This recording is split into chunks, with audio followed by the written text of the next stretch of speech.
From Grand Rapids to Jacksonville, Florida, the NFL football team there, the Jaguars, is partnering with Mental Health Foundation of West Michigan, Be Nice, promoting mental health at work. Here to talk more about this partnership, we have Mega Peric and Michael Benko joining us. Thank you both for being here with us. Thanks for having us. Thank you. Yeah, so tell us more about this partnership. How did you get connected with Be Nice in West Michigan? Sure, good question. I have a relationship, friendship actually, with Christy Buck at the foundation going back to 2018.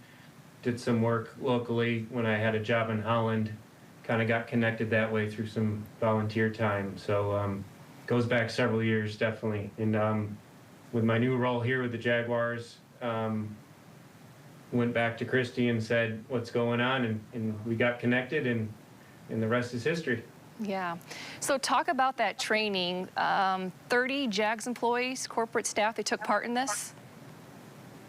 Yeah, 30 internal champions initially. So what that was is, let's go around the company and figure out who has a passion for mental health, who has the desire to be a leader within their individual department or sector of the company, and step up and become a leader, you know, on the greater whole the whole situation. So 30 people initially did that. That was part of our initial training and onboarding when Be Nice was here back in November. And then the company rollout happened kind of in conjunction with those 30 people stepping up. And just to expand on that a little bit, the goal was to adopt something so that every single person in the organization has the basic tools to help somebody else who might be in crisis. So the goal is to give everybody at the organization the ability to be familiar with Be Nice's action plan. And then these 30 were more specifically trained at a more intense level so that they have a deeper understanding of it. But our hope is that by making people more comfortable to have conversations about mental health, they're able to then overall get to know their coworkers better, be better to one another, and have better organizational performance.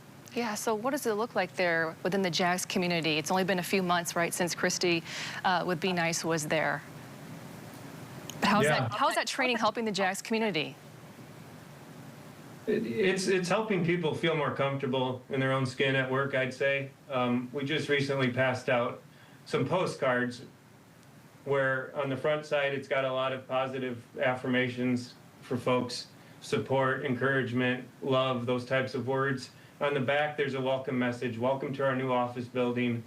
Welcome to the next 2 to 3 years of Jaguars history as we move towards our new stadium in 2028.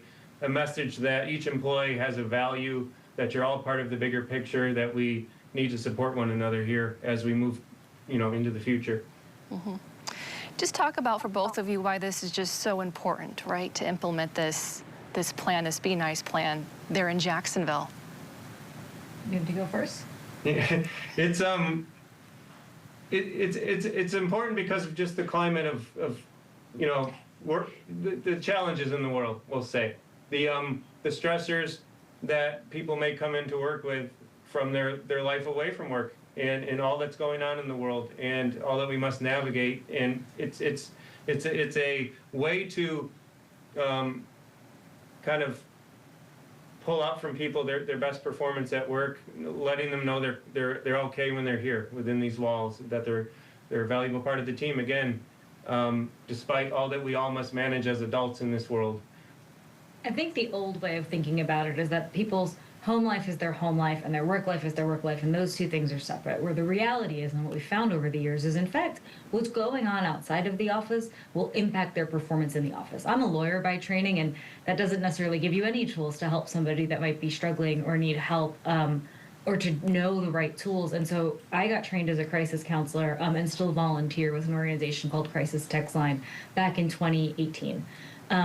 And we've shared some of those learnings with people, but for me, like, it is an incredible privilege to feel comfortable when someone comes to you and says, I'm in a domestic violence situation, I'm feeling suicidal, I am really, really overwhelmed and stressed, and to actually have the tools and to feel comfortable to be able to help. I always wanted to help, I wanted to be empathetic, but I felt much better knowing that there is a structure, a way to actually approach that conversation. And probably the best thing I ever learned is that rather than giving advice, which is what most of us want to do when someone comes to us and they're struggling, you can ask somebody what would be most helpful to you right now. And that has changed the way that I approach work. That's changed the way I approach everything outside of work. And I think if people are going to show up to work, if you can just address it with them, it does help them feel more cared for and show up better and show up for each other.